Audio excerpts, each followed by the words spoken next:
मन की एक वृत्ति मुझे बार बार परास्त कर देती है, वो है मोबाइल में समय बर्बाद करना। धामवास करके मैं ऑफिस के सभी कार्य मोबाइल का उपयोग करना ही पड़ता है। जैसे ही काम खत्म होता है फिर भी मोबाइल पे प्रपंच, क्योंकि नाम में प्रीति नहीं है। नहीं, बहुत बुरा लगेगा, बहुत बुरा लगेगा।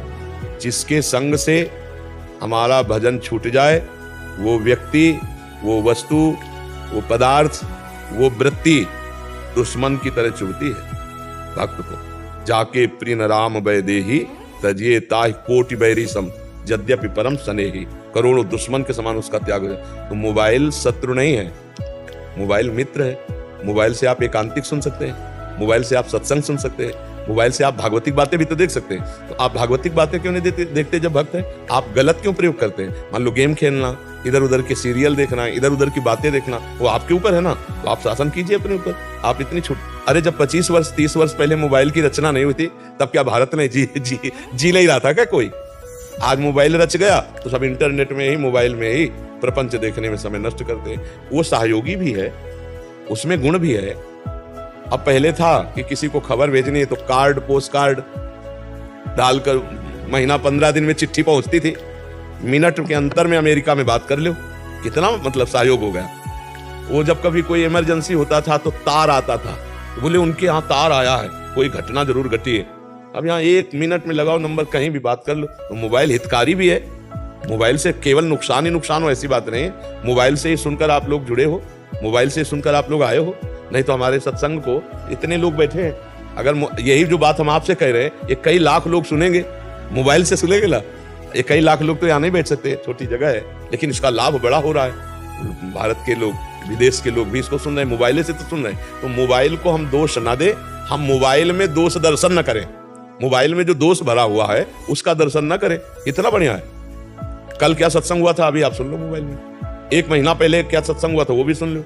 तो मोबाइल बुरा नहीं है, मोबाइल का प्रयोग बुरा आप करते हो तो बुरा है। इसको तो बहुत चुभना चाहिए, ये कष्ट होना चाहिए। यार समय बर्बाद हो रहा है। समय से कीमती क्या चीज हो सकता है? ये फिल्म है, ये सीरियल है, नौटंकी नाटक है, ये हंसी मजाक की बातें, हमारा समय बर्बाद हो रहा है। हम नाम जप करेंगे, हम सत्संग सुनेंगे, और जब मन कह रहा है कि हमको ये देखना ही है तो धीरे से बटन स्विच वाली में तुम्हारा अंगूठा जाए, ऑफ कर दिया, नहीं देखेंगे। ऐसे जिद्दी स्वभाव बनाना पड़ेगा। मन कह रहा है अब ये सीरियल देखना है, अब हमको गेम खेलना है, अब हमको ये, हमारा हाथ सीधे ऑफ में जाए, मोबाइल ऑफ करके रख दिया, नहीं देखेंगे, राधा राधा राधा राधा। ऐसे लड़ा जाता है। अगर लड़ोगे नहीं तब तो फिर गिरा देगा, फिर धीरे धीरे गंदी बातें देखने लगेगा मन, फिर गंदा व्यवहार आ जाएगा, आ जाता है। हमको केवल जितना सुनना है उतना सुनना, इसके बाद उसको बंद करके रख देना।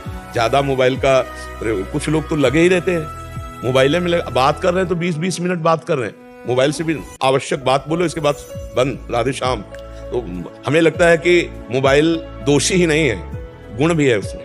गुण को स्वीकार कर लो, दोष का त्याग कर लो। हाँ, बढ़िया बात है। आप वैसे बहुत साधक के लिए महाराज जी बहुत एक दुश्मन की तरह हो गया महाराज जी। हाँ, सबसे बड़ा दुश्मन हो गया महाराज जी। बाहर के संग से बच सकते हैं, बट इतना प्रपंच हो गए, रील्स वगैरह, इंस्टाग्राम आदि, हमसे बच्चे मिलते रहते हैं, एक रील में घुस गए तो देखो, एक दृश्य अजामिल ने देखा जंगल में, बस उसी दृश्य ने अजामिल को बेविचारी बना दिया। अब मोबाइल में हर दृश्य है, आप जो सर्च करो वो सब आ जाएगा। अगर ऐसे दृश्यों को देखें नौजवान तो उनकी हालत क्या हो जाएगी। तन्मयता आती है, जो हम सुनते हैं, जो हम देखते हैं, उसी में हमारा मन राजी हो जाता है। तो फिल्में, गंदी बातें, गंदी चेष्टाएं, ये भी सब हैं उसी में। तो जो ऐसे देखते हैं, अपने भारत की फिल्मों में तो कुछ मर्यादाएं थी, अब धीरे धीरे कोई ऐसा सीरियल नहीं जिसमें गंदी बात न दिखाई जाए, कोई ऐसा सीरियल नाटक नहीं जिसमें गंदी क्रिया को एक सीमा तक न दिखाया जाए। अब वो नए नए बच्चे, बच्चियां, परिवार के सदस्य सब, अब वही दिमाग में भरा कि यही सुख है, और अब वो उसको और खुला सर्च करें तो विदेशों में खुला बातें हैं, अपने यहाँ तो थोड़ा मर्यादा भी है। अब वो जब विदेशी बातें देखेंगे तो दिमाग में वही भोग वासनाएं जागृत होंगी और साधक नष्ट हो जाता है, बहुत बुरी तरह नष्ट हो जाता है। आज साधुता बचाना बहुत कठिन है, क्योंकि आहार गलत और व्यवहार गलत। जिससे बचने के लिए हम बाबा जी बने, किससे बचने के लिए? संबंधों से, प्रपंच से, संसार से, और वो सब उसी में भरा हुआ है। न जाने कितने फोन नंबर, न जाने कितने से परिचय, न जाने कितनी प्रपंच। तो अब आए थे भजनन को औंटे लाख कपास, यही माया में फिर उसी में फंस गए। चिंतन खाली नहीं, हमने देखा है पुण्य कुन हो रहा है। यहाँ छाती से लगाए हैं मोबाइल, छाती से, वैसे जैसे भगवान की छवि, ऐसे छाती में मोबाइल लगा हुआ है। रात में सो रहे हैं, कानों में वो लगा हुआ है, छाती में मोबाइल रखा हुआ है ऐसे। अब कब भगवान का चिंतन करेंगे? यही तो चिंतन के लिए एकांतिक समय होता है, सोते, जागते, उठते, बैठते, चलते भगवान। अब चल भी रहे हैं तो मोबाइल नहीं, कितना बहिर्मुख जीवन कर देता है। तो हमें बहुत सावधान रहना, काम उससे जो लेना वो काम लेकर उसका स्विच ऑफ कर देना है। बहुत सावधानी की जरूरत है, नहीं मोबाइल से बहुत समय बर्बाद होता है। जैसे आपने जो नियम दिए हुए हैं वो जैसे नींद पूरा होता है या उससे अधिक समय मिल जाता है क्योंकि एकांतवास मिलता है, तो जैसे ही नियम पूरा होता है और मन इतना प्रचंड वेग करता है कि बस अब भले ही 2 मिनट के लिए मोबाइल देख लो कि अब नियम पूरा हो गया है तो अब 2 मिनट के लिए मोबाइल। वैसे एक नियम हम दिया जो कभी पूरा नहीं हो सकता है, हर श्वास नाम जप करना। ये हम सबको दिए कि 11 माला ये तो प्रारंभिक साधन के लिए है, लेकिन हर श्वास नाम जप करना।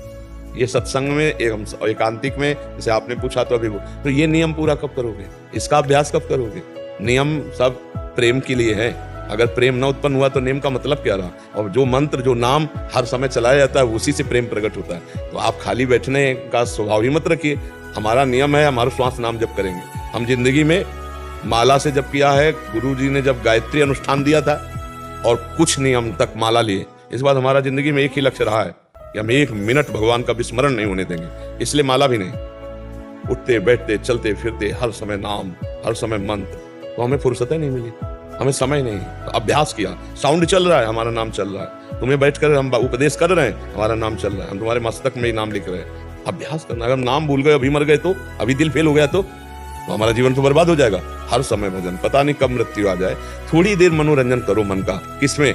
संतों की बातों में, संतों के संग में। सत्संग चला लिया, एकांतिक सुन लिया, या भगवान की कोई परम पवित्र लीला कथा। जैसे हम कहते हैं कि रामायण आप देख लो, आपकी हानि नहीं होगी। महाभारत देख लो आप, हानि नहीं होगी, क्योंकि उसमें भगवान कृष्णा देख लो, हानि नहीं होगी। उसमें क्या होगा कि बार बार स्मृति आएगी, मेरे भगवान राम जी वैसा ऐसा। भगवान की इन किन प्रकारेण स्मृति आना हमारे लिए मंगलमय। जिस वस्तु व्यक्ति स्थान से भगवान का विस्मरण हो जाए वो हमारा दुश्मन है, वही माया है, वो हमको भगवान से विमुख कर दे। मैं आपका बहुत कमजोर बच्चा हूँ और बार बार ये इस चीज को लेकर मुझे परास्त कर रहा है मेरा मन। बाकी चीजों से तो मैं लड़ पाता हूँ। मैं आपके चरणों में प्रार्थना करता हूँ कि मेरे लिए कोई दंड विधान कर दीजिए कि अगर मैं मोबाइल देखूंगा तो शायद मेरा ही मन सुधर जाएगा। प्यार और दंड में बड़ा अंतर होता है। दंड में भयवश नहीं होता, प्यार में एक प्रेम का अपना प्रभाव होता है। हमारी प्रियाजू के अधीन लालजू प्रेम के वशीभूत है। प्रेम का बहुत बड़ा भय होता है कि अगर मैं अपने गुरुदेव, अपने प्रिय से के विरोध में चलूंगा तो मुझे कभी प्रीति नहीं प्राप्त होगी उनकी। यही सबसे बड़ा भय, प्रीति का भय बड़ा होता है कि हमारे द्वारा एक भी मिनट अब व्यर्थ नहीं जाना चाहिए, क्योंकि हमने जीवन गुरुदेव को दे दिया। राधा राधा राधा, हाँ खूब, जब मन ना लगे तो सो जाओ, भले लेट जाओ, लेकिन गंदी बातें या मोबाइल आदि में समय नष्ट हो, क्योंकि सो गए तो इंद्रियां पुष्ट होंगी, जब फिर जगेंगे तो फिर भजन करेंगे, लेकिन हम गलत आचरण नहीं करेंगे। व्यास भरोसे कुंवरी के सोवत पाव प्रसाद, लेकिन हम गलत नहीं जाएंगे। नहीं, कबहू तो थोरो भजन, कबहू होत विशाल, मन को धीरज छुटे नहीं, गाहे न दूजी चाल, तो बढ़िया बात बच जाए। जीवन में ध्यान रखना चाहिए कि अब मेरा जीवन का समय गुरुदेव को समर्पित है। गुरुदेव के समर्पित समय को मैं नष्ट नहीं कर सकता, मैं उसको भगवत स्मरण में ही लगाऊंगा। नहीं मन लग रहा तो मंदिर चले जाओ,